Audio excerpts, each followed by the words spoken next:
اللهم صل وسلم وبارك على سيدنا محمد وعلى آل محمد أجمعين. صباح الفل عليكم، عيد مبارك عليكم وعلى الأمة الإسلامية أجمعين يا رب. بصوا بقى لنا يومين قاعدين ما بنعملش حاجة، كفاية كده بقى علينا الأجازة. عايزة أقول كل يوم ده طبخنا وروقنا، ويعني عوضنا اليومين اللي احنا ارتحناهم. بصوا بقى تروقات العيد وجمالها وحاجة كده قمر، يعني يا دوبك تقومي تروقي السراير تظبطيها، ولو هتشغلي المكنسة خفيف خفيف كده وكان الله بالسر عليه. دي اوضة الولاد زي ما انتم شايفين كده، يا دوبك انا اهو روقت السراير بس كده. انا اللي شقتي كانت بتبقى يعني اوضة الولاد دي كانت بتبقى تضرب تقلب. الاوضة القمر دي بقى، بصوا المخدتين دولت هطبق المصلية عشان بنصلي احنا يعني بنبقى سايبينها كده في الارض على طول مش بنشيلها، فقلت بقى اشيلها. بس شوف الاوضتين اتروقوا ازاي بكل سهولة وبكل بساطة. لو الايام كلها يا رب تبقى كده ما كانش يبقى حد تعبان. الصالة دي بقى اللي بتبقى دايما مكركبة زي ما انتم عارفين، لان احنا قعدتنا كلها فيها وبناكل فيها وبنقعد فيها وكده، فهي دي بس عندي اللي بتبقى مكركبة. ده في العيد بس يعني، انما في الايام العادية الشقة كلها بتبقى مكركبة، يعني لازم كل يوم اروق الشقة كلها. هنا بقى بصوا الصلاة شلت انا من عليها الكسوة، قلت الركنة هتفرح معانا كده بالعيد، وشلت برضو الكفر بتاع السجادة، قلت برضو السجادة تفرح معانا وتزقطط كده معانا في العيد. فصلت الكاميرا بقى وكنست عشان انتوا عارفين برضو ان المكنسة بتاعتي بايظة، فكنست بالمقشة الصغيرة العادية. بصوا الدنيا بقت قمر ازاي. ندخل بقى على المطبخ كنا زي ما قلت لكم كنا عاملين اكل، يعني طبخنا وكده. احنا بقالنا يومين، اول يوم وتاني يوم كنا بناكل رنجة وفسيخ بس، فقلت لا بقى لازم اقوم اعمل العيال لقمة كده ترم عظمهم. عملنا الاكل وكلنا، ودي طبعا المواعين بعد الاكل وقبل الاكل فتلاقيهم تقال شويه، بس شويه صغننين والله. لو في الايام العاديه كنت تلاقي الحوض ده متلتل، انما بصوا بقى يعني حتى المواعين والنبي كيوت كده عشان بتاعه العيد. يا خراشي يا ناس، لو الايام كلها تبقى كده كانش حد يغلب. نرجع بقى تاني، وحشني اقول لكم اني اول ما نقف على الحوض نستغفر وندعي كتير كتير كتير ونصلي على الرسول عليه افضل الصلاة والسلام. من اكتر حاجات اللي بحبها في الدنيا ان انا استغفر واصلي على الرسول. ده حاجة كده بتخلي قلبي كده يرقص، ان انا طول ما انا قاعدة اصلي على الرسول عليه الصلاة والسلام واقرا في المصحف. الحاجتين دولت الحمد لله فضل من ربنا، لا بمل منهم ولا بكسل عنهم ولا بتضايق منهم.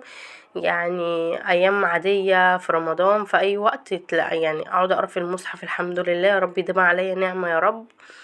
وان انا اصلي على الرسول عليه الصلاة والسلام. لو انا متضايقة وزعلانة ومخنوقة واقرا في المصحف احس ان نفسيتي هديت وارتحت. انتوا كمان اعملوا كده على فكرة، يعني كل ما بنقرب من ربنا كل ما يعني بنحس بالراحة النفسية كده، بنحس بالرضا. يلا بقى مش هطول عليكم بقى عشان ما تقولوش الشيخة دعاء والكلام دوت. غسلت المواعين كلها مرة واحدة برضو زي ما انتم عارفين، انا بحب اغسل المواعين كلها مرة واحدة وبعد كده اشطفها مرة واحدة.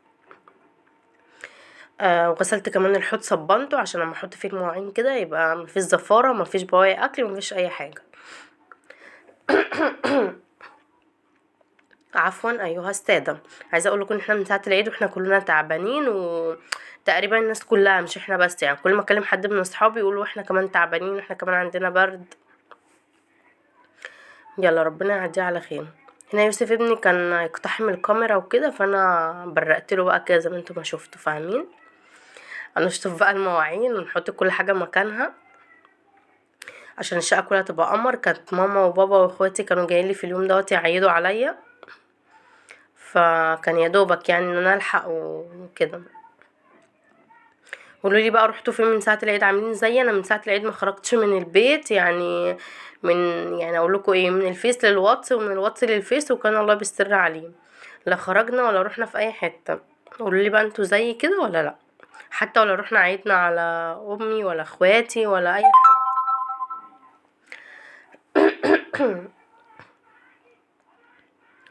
الخروج ده يعني اقول لكم ايه، بس المفروض كلنا نخرج مش لناس معينة يعني، ولا اقول كل عيلة توتو ولا حاجة، لا المفروض كلنا نخرج ونتفسح ايه ده يا جدعان؟ ده احنا طول السنة بنبقى قاعدين يعني في البيت.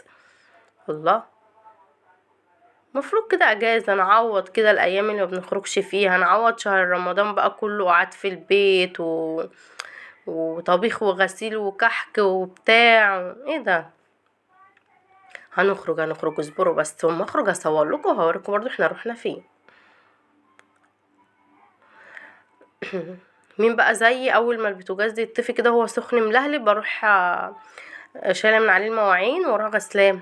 هو ما كانش سخن ولا حاجه لان احنا كنا كلنا اتغدينا وشلنا الاكل وكده، بس برضو قلت اما اديله ترويقه كده عشان يبقى المطبخ كله زي الفل وزي القشطه. عايزه اقول لكم ان انا صحيت تاني يوم، انا بعمل لكم المونتاج تاني يوم، ما عملتش اي حاجه في الشقه.